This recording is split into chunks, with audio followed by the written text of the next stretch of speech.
எல்லோருக்கும் வணக்கம்.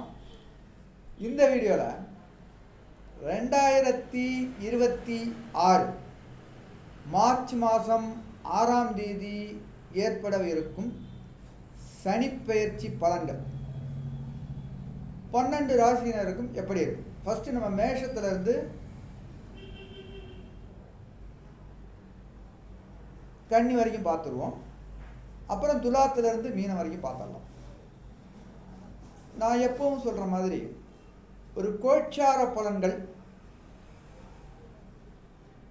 ஒரு மனிதனுடைய தலைவீதியை மாற்றும் சக்தி கோச்சார பலன்களுக்கு இல்லை அப்படிங்கிறது என்னுடைய கருத்து. இதை நான் ஏன் சொல்றேன் அப்படின்னு கேட்டிங்கன்னா, இப்போ யூடியூப்ல நீங்க பல வீடியோ பார்க்குறீங்க.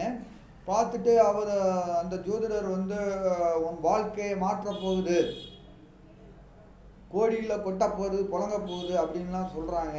ஆனால் நான் அப்படி எதுவுமே எனக்கு நடக்கலை, நான் நிறைய வீடியோ பார்த்துட்டேன், எனக்கு எதுவுமே நடக்கலை அப்படின்னு சொல்கிறாங்க. இதற்கு காரணம் அப்படின்னு என்ன கேட்டிங்கன்னா, உங்களுடைய லக்னத்துப்படி உங்கள் ஜாதகத்தில் லக்னத்துப்படி இப்போ என்ன தசாபுதிகள் நடக்குதோ அதுதான் உங்களுடைய வாழ்க்கை. இந்த கோச்சார பலன்கள் அப்படிங்கிறது அந்த நல்ல பலன்களையோ தீய பலன்களையோ அதிகப்படுத்துமா இல்லை குறைக்குமா, கொஞ்சம் குறைச்சி காட்டுமா அப்படிங்கிறது தானே தவிர, ஒரு கோச்சார பலன்களுக்கு மட்டும் ஒரு மனிதனுடைய இப்போ உங்களுக்கு 11 சனி வந்துச்சுன்னா பிரமாதமான யோகம்னா எல்லாத்துக்கும் நடக்கவே நடக்காது.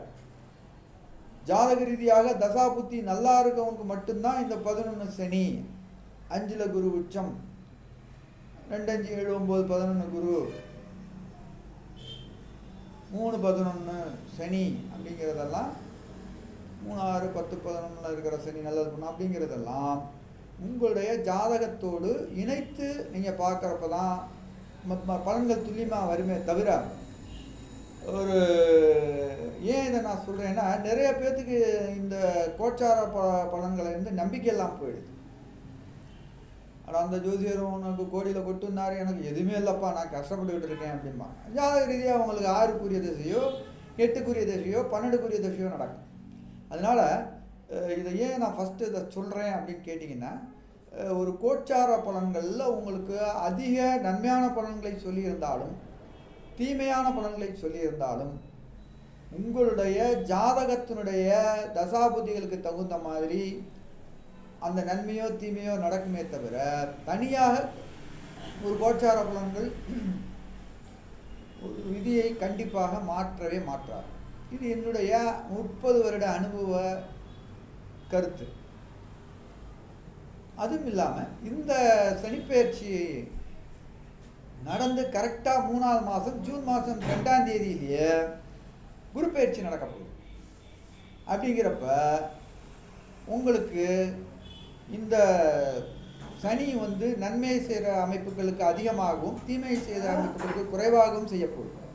அதனால நீங்கள் இந்த சனிப்பெயர்ச்சியை நினச்சி என்னுடைய கருத்து பயப்பட வேண்டியதில்லை அப்படிங்கிறது என்னுடைய கருத்து. அப்படியே நடந்தாலும் இந்த 2 மாதம் மட்டும்தான் இது நடக்க போகுது. 3 மாதங்கள் மட்டும்தான் இந்த சனிப்பெயர்ச்சி பலன்களுடைய கெடுதல்களாக இருந்தாலும், கெடுதல்கள் இருந்தால் நடக்குமே தவிர, குரு பார்வை ஜூன் மாதம் 2ஆம் தேதி குருவினுடைய பார்வை உச்ச குரு பார்வை 9ஆம் பார்வையாக சனியை பார்க்க போகிறார்.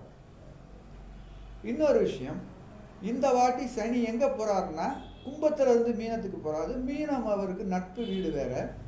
அது குரு வீட்டில் இருக்கிற சனிக்கு ஓரளவுக்கு கெடுதலான பலன்களை கம்மியாக தான் செய்யும். அதனால் இந்த கோச்சார பலன்கள் தீய பலன்கள் பெரும்பாலும் பெருசாக நடக்காது அப்படிங்கிறது என்னுடைய கருத்து. இப்போ ஃபஸ்ட்டு மேஷராசிக்கு பார்த்துருவோம். மேஷராசிக்கு இப்போ சனி இவ்வளோ நாளாக 11ல் இருந்தார்.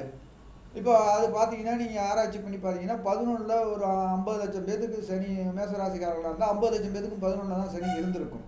ஆனால் இந்த 11 சனி எல்லாத்துக்கும் தொழில் யோகத்தை, நிறையா காசு பணத்தை எல்லாம் கொடுத்துச்சா அப்படின்னா நிறைய பேர் இல்லைன்னு தான் சொல்லியிருப்பாங்க. நீங்கள் அதெல்லாம் உங்கள் கமெண்ட்ஸில் போடுங்க. உங்களுக்கு அது மாதிரி நிறையா செஞ்சுதான் மேஷராசிக்காரன்னா ஏன் அது செய்யலை அப்படின்னு கேட்டிங்கன்னா, இப்போ உங்களுக்கு 6க்குரிய 8க்குரிய தசை நடந்திருக்கும், அதனால செய்யாமல் போயிருக்கலாம். அதனால இப்போ உங்களுக்கு 12 வரப்போகுது, 7 பிடிக்க போகுது. ஒரு அலைச்சல், விரயம், ஒரு காரிய தடங்கல்கள், எந்த ஒரு காரியத்துக்கும் நீங்கள் 10 தடவை அலையிற மாதிரி இருக்கும். தொழில் விரயங்கள், தொழிலில் வந்து விரயம் ஏற்படும், உங்களுக்கு கிடைக்க வேண்டிய லாபங்கள் கிடைக்காது. இது வந்து ஒரு பொதுவான பலன்கள் தான். அதனால் ஃபஸ்ட்டு இதுதான் நடக்கும் அப்படிங்கிறது பொதுவான பலன்களாக நீங்கள் எடுத்துக்கணுமே ஒழிய, ஐயோ எனக்கு 7 பிடிக்க போகுது, நான் பயங்கர கஷ்டப்பட போகிறேன் அப்படின்னு நீங்கள் ஃபீல் பண்ணணும்னு தேவையில்லை அப்படிங்கிறது என்னுடைய கருத்து.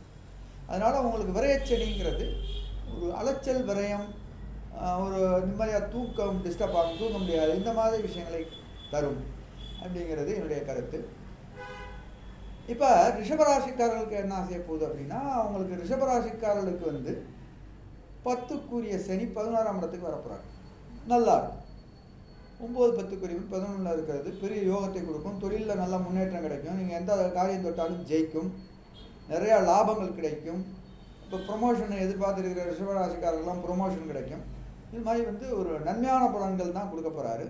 இந்த இடத்துல உங்கள் ஜதாபதி நல்லா இருந்தால் மிகப்பெரிய யோகத்தை ரிஷபராசிக்காரர்களுக்கு செய்ய போகிறார் சனி. இப்போ மிதுன ராசிக்காரர்களுக்கு 10ஆம் இடத்துல சனி வரப்போகிறார். 10ஆம் இடத்துல சனி வரப்போ அது குரு பார்வையில் இருக்குது. குரு வேற உச்சமாக போகிறாரு. கண்டிப்பாக தொழில் மாற்றம், தொழில் ரீதியாக நல்ல முன்னேற்றம். இப்போ நீங்கள் ஒரு யங்ஸ்டர்லாம் இப்போ வந்து ரயில்வே எக்ஸாம் எழுதினீங்கன்னா பாஸ் ஆகிடுவீங்க, டிஎன்பிசி எழுதினா பாஸ் ஆகிடுவீங்க. இந்த இடத்துல உங்கள் ஜாதக தசாபுத்திகள் நல்லா இருந்தால் மிகப்பெரிய யோகத்தை செஞ்சுட்டு இருக்கும். அதனால் மிதுன ராசிக்காரர்கள் அத்தனை பேரும் இந்த வருடம் வரப்போகிற அனைத்து கவர்மெண்ட் எக்ஸாமையும் எழுதுங்க. தொழில் ரீதியாக நல்ல முன்னேற்றம் கிடைக்க வாய்ப்பு இருக்குது. அடுத்தது கடகராசிக்காரர்களுக்கு வந்து இவ்வளோ நாளாக அஷ்டமத்தி சனி, குடும்ப உறவினர்கள்லாம் பிரச்சனை, ஹஸ்பண்ட் ஒய்ஃபில் பிரச்சனை, சின்ன சின்ன கௌரவ பாதிப்புகள், இழப்புக்கள், இதெல்லாம் பொதுவாக நடந்திருக்கும்.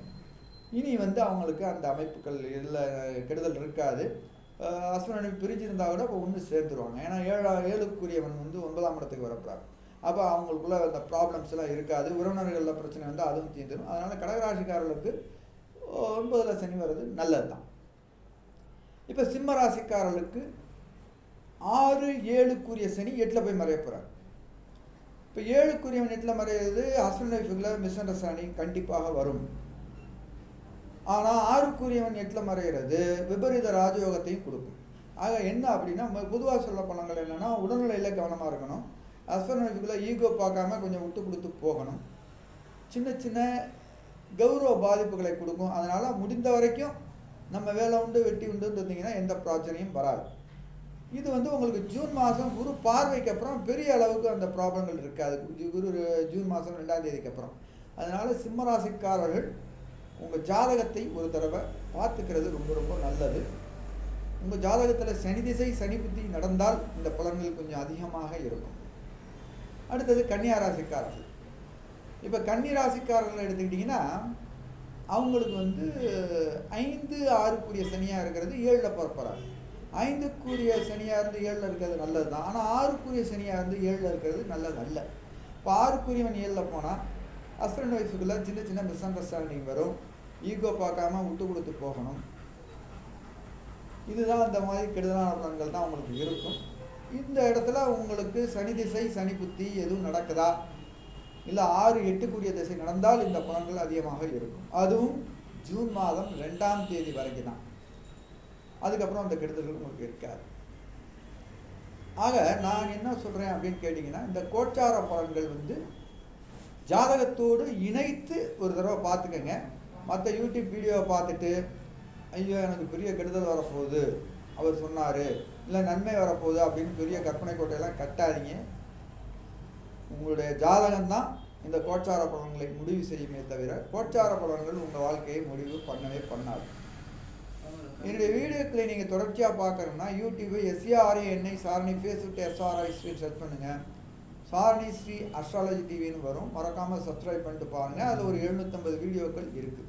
நீங்கள் ஜாதகம் பார்க்கணுனாலும், ஜாதகம் எழுதணுனாலும், திருமண பொருத்தம் பார்க்கணுனாலும் என்னுடைய வாட்ஸ்அப் நம்பருக்கு உங்களுடைய date of birth, time, birth place அனுப்பிச்சி விடுங்க. நான் கணிச்சு உங்களுக்கு பார்த்து அனுப்பிச்சி விடுவேன். என்னுடைய WhatsApp number, phone number, GPay number எல்லாம் 9865158355.